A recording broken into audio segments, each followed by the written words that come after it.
ছাত্র জনতার অভ্যুত্থান বাংলাদেশে বিদ্যমান রাষ্ট্র কাঠামোর আমূল সংস্কারের সম্ভাবনার এক নতুন দুয়ার খুলে দিয়েছে। গণতন্ত্রের এই নতুন যাত্রায় বিশ্বকে পাশে চায় বাংলাদেশ।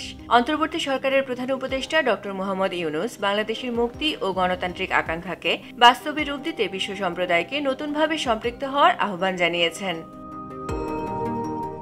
বাংলাদেশের সরকার প্রধান হিসেবে জাতিসংঘের সাধারণ পরিষদের অধিবেশনে ভাষণ দেন শান্তিতে নোবেল বিজয়ী এই অর্থনীতিবিদ। তিনি পরিবর্তিত রাজনৈতিক পরিস্থিতিতে দায়িত্ব গ্রহণ, বাংলাদেশ নিয়ে মানুষের আকাঙ্ক্ষা, অন্তর্বর্তী সরকারের প্রারম্ভিক পদক্ষেপ তুলে ধরে আন্তর্জাতিক সম্প্রদায়ের সহযোগিতা প্রত্যাশা করেন। ডক্টর ইউনূস বলেন, ছাত্র ও যুব সমাজের আন্দোলন প্রথম দিকে মূলত ছিল বৈষম্য বিরোধী আন্দোলন। পর্যায়ক্রমে তা গণ আন্দোলনে রূপ নেয়। এরপর সারা পৃথিবী অবাক বিস্ময়ে দেখেছে কিভাবে সমগ্র বাংলাদেশের মানুষ একনায়কতন্ত্র, নিপীড়ন, বৈষম্য, অবিচার ও দুর্নীতির বিরুদ্ধে রাজপথ এবং সামাজিক যোগাযোগ মাধ্যমে দৃঢ়ভাবে রুখে দাঁড়িয়েছিল।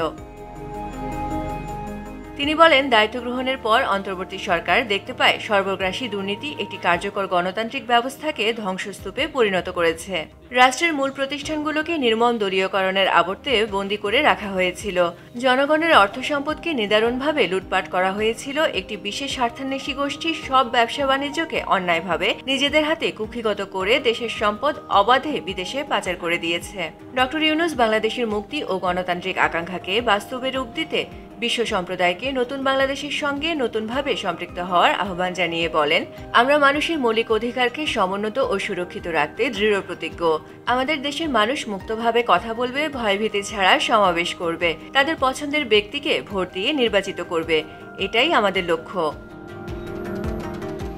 যারা গণ আন্দোলন চলাকালে সংগঠিত মানবাধিকার লঙ্ঘনের বিষয়ে বিস্তৃত অনুসন্ধান এবং এসব ঘটনার পুনরাবৃত্তি রোধে পরামর্শ দিবেন, এজন্য ডক্টর ইউনূস তাকে অশেষ ধন্যবাদ জানান।